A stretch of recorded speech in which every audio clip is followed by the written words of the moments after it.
Welcome to this episode of Too Much Freedom. I'm your host, Roman Milan. Today is December 4th, or December 6th, 2014, and we'll be discussing the November non-farms payroll report released yesterday by the BLS. Yesterday, the BLS reported that in November, some 321,000 jobs were added, which is well above the revised 243,000 in October. In fact, this was the biggest monthly job addition since January 2012.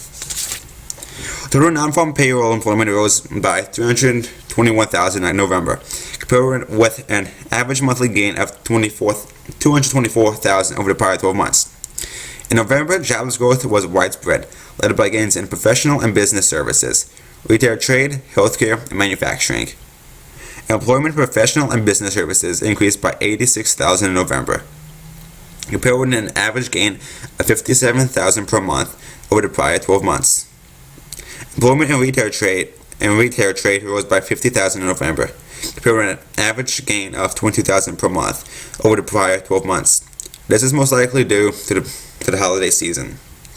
Healthcare added 29,000 jobs over the past month. Over the past 12 months, employment in healthcare has increased by 261,000.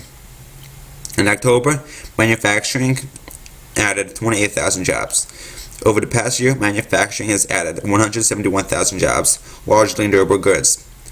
Financial activities added 20,000 in November, with half the gains in insurance carriers and related activities. Over the past year, insurance has contributed 70,000 jobs to overall employment gain of 114,000 jobs in the financial activities.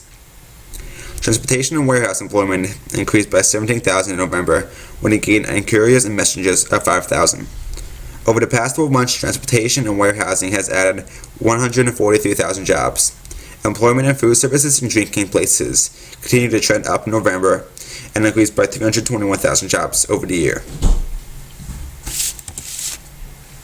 The other notable thing, despite a sharp slowdown in actual wages indicators in the recent weeks, the BLS has decided that in November, average hourly wages increased by 0.4%.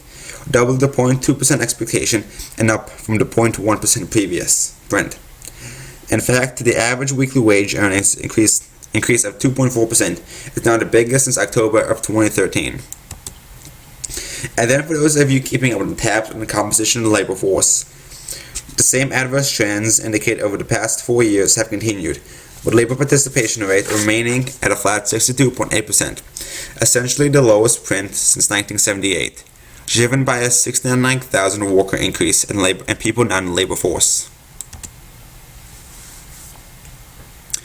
The ratio of employment to the total population, which plunged during the onset of the Great Recession, remains stagnant and has barely risen in the past few months. It remains at 59.2%. Finally, anyone hoping that those between the ages of 16 to 24 are finally entering the workforce in droves. Well, sadly, this is not the case once again, with the employed ranks of Americans in that age group down by 169,000 in the past month.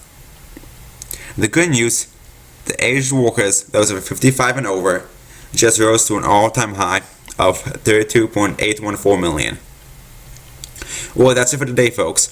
Remember to like this video, comment on it, subscribe to it, and share the channel with your friends and family. Email us at TwoMuchFreedom.com about anything. Today is December 6th, 2014, and this has been Too Much Freedom.